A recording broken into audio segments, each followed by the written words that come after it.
So welcome back for part 2 of our basic drawing tutorial for MasterCAM 2017. We're going to start off by going through line endpoints and basically talking about that, along with some circles and some rectangles. I'm not going to get too deep into a lot of these different subsets of the line, circles, and rectangles, but we may get to explore some of these in a later on video. So line is just what you think it is. It's pretty simple. When you left click on it, you'll see line endpoints will start to show up on the left-hand side over here. And really what MasterCAM wants at this point is it wants you to pick 2 endpoints, and you can either do it free form like that and hit apply and stay in the command. Or if you already have existing geometry, which is going to be the case for most things, you can actually use endpoints to snap and work with that kind of thing. Kind of misleading how simple this is, because there actually are a lot of different aspects to drawing lines. So I'm going to spend a little bit of time talking about that. You may have noticed beforehand, when I was just drawing freehand, that we had this thing called, it's called ortho in the CAD design world. Basically, if you are drawing anywhere near what a parallel would be or a vertical would be, a straight line in every direction, MasterCAM is going to actually snap to that point for you. So that's actually kind of a nice feature that you want to remember. You know, you're usually wanting to work with straight lines for the most part, or ones at exact angles. You don't want to accidentally be off when you're trying to actually draw on that. So it's kind of nice that it snaps like that. You will notice that the length and angle boxes change as you move around in freeform, kind of letting you know where you are and how long you are. But again, you're never going to freehand this for the most part unless you're trimming or something like that. You're always going to be drawing specifics.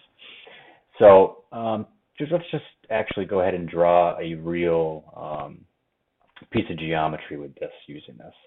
I'm going to start by doing line endpoint again, and I'm going to go ahead and click on my 0, 0 point, again, referencing my Cartesian coordinate point 0. Once I click on that to start my endpoint, I'm going to get rid of my F9 just so it's easier for you guys to see, so we're not overlapping. What I want you to notice here is that 90-degree angle going vertical. All the way to the right is 0.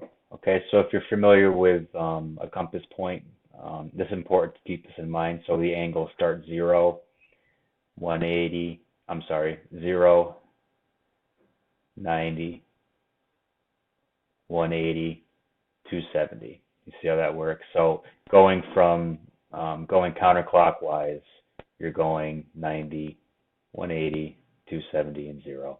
You may need to know that later on, but for now we're not too concerned. What I want to do is I want to have a line going straight up, and let's say I want my length to be 3 inches. Okay, so I can come over here, and when I type in 3 and hit enter, that's going to lock in my length, and I can do an angle of 90 right there and hit tab. There's my vertical line preview. When I click enter, tab out of the 90 and then hit apply, you'll see that the cover changes and that we're now locked in at our 3-inch circle here. Okay, let's try another one. I'm going to do a different start point, so I'm hitting at the top of the circle, and these numbers here are relative to where you click. So you're not typing in Cartesian coordinate points here, you're just typing in relative dimensions.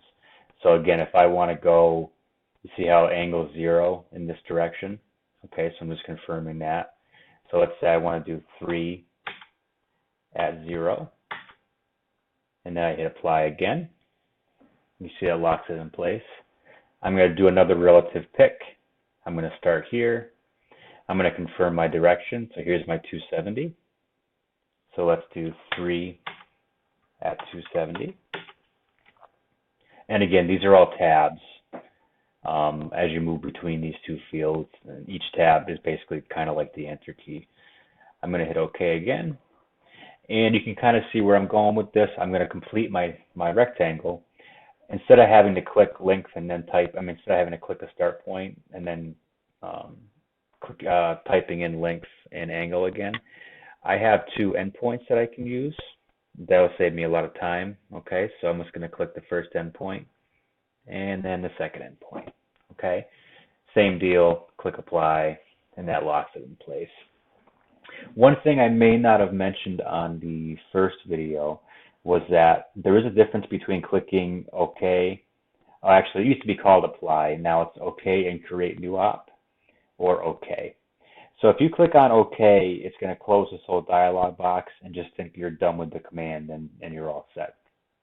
If you click on OK and create new operation, what happens is it's going to leave you in this box and it saves you a click. Basically, instead of having to click line, endpoint, line, every time you do a line, you basically want to hit this and then continue going forward without having to exit the prompt here. So that's how you do a relative lines.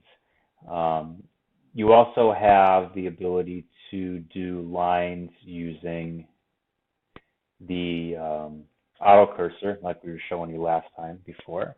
I'm going to turn my F9 back on, re-enter line endpoints, and let's just say I want to actually type in my points here versus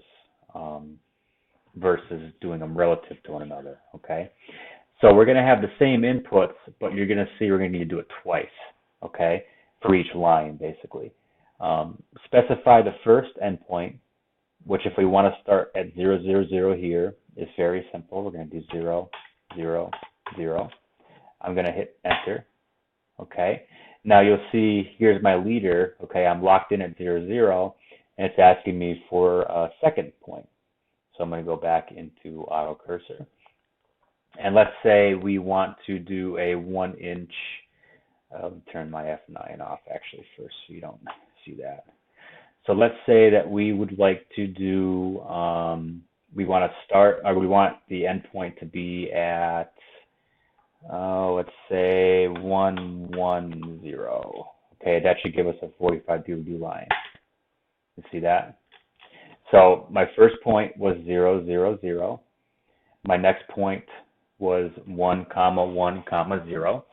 So this is basically the same point that we were doing in space before. With the points, only we have a line now because we give two inputs. Okay, so let's say you want to do another one. This time we know we want to start from here, but maybe we only want the second input to be something that'll be using the auto cursor.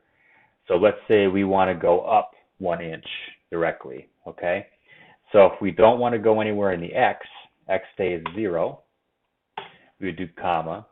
We want to go 1 inch in the Y, so we're going to type 1 there, and then we would do 0 because we're not using Z.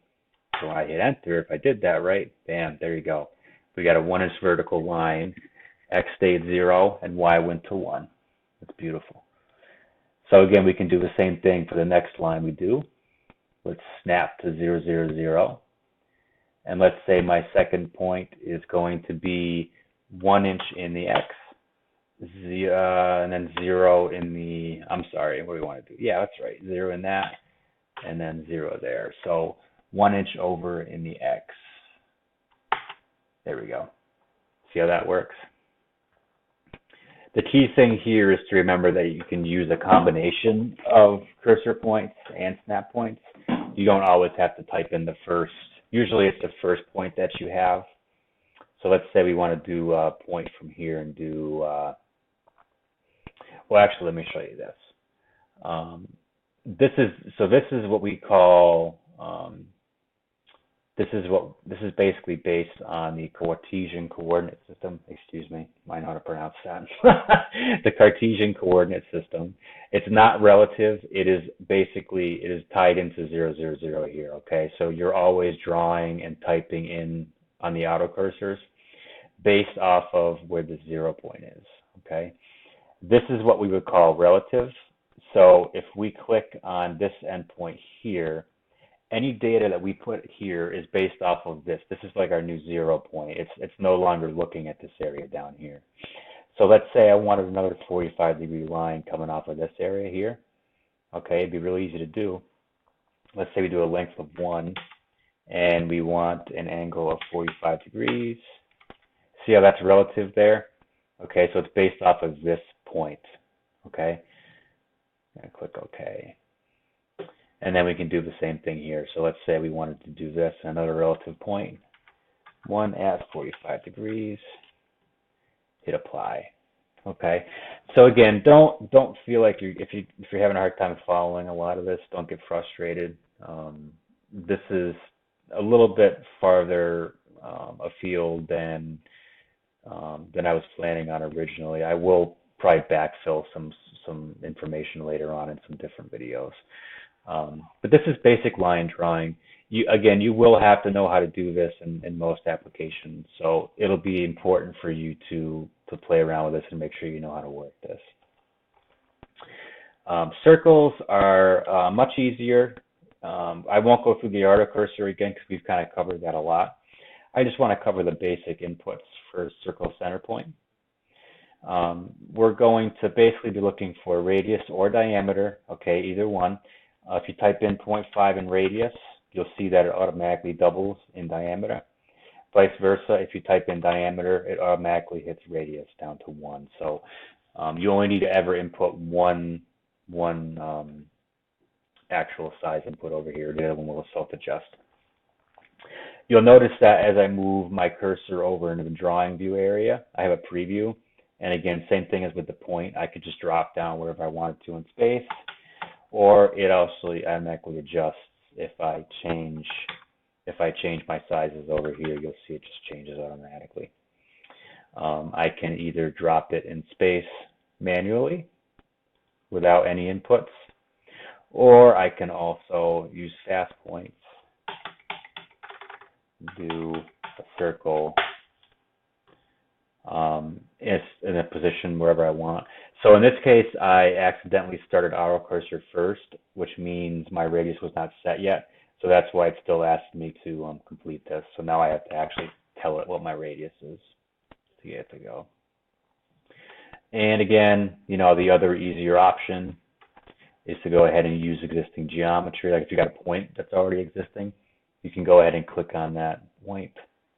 And by the way, I should mention the snaps happen automatically, so you'll see the highlight. You see how it highlights there, so you can grab that and then just type in the size you require. Okay, so that's an easy one. Get rid of that. And rectangle is the same way. Okay, we have a width and a height that we got to set up. If we want 4 and 6, if we hit the input and then come over and place the rectangle anywhere in position here. I didn't get the preview that time. I get the preview this time though. So I get full. Let's do 2 and 2, for example. So when I put those 2 inputs down, here's the preview that we get. There are 2 anchor positions for rectangles, and I want to talk about that real quick. You'll notice that the anchor to center position is selected right now, and that basically means that as far as when I'm using snap points goes, my cursor is located directly inside the middle of the rectangle, or square in this case. So you see when I click on that, it snaps to the center there. By default, if we want another one, let's say we do 3 and 3, and we don't want to anchor to center, by default, it puts your cursor in the bottom left-hand corner, and that's basically where your snap point ends up, okay? So to understand how to use this a little bit differently, you've got to look at what you have for information in front of you and decide whether or not it's easier for you to drop the geometry down based off the center or drop it based off of the bottom left-hand corner of the rectangle. So that kind of ends our basic drawing tutorial, at least with the basic commands. I'm going to come back in, and the third video tutorial will actually involve drawing a real part and using combinations of geometry to actually create a tangible asset without actually just dropping stuff down in space and kind of just doing more really. So thank you very much. I'll see you next video.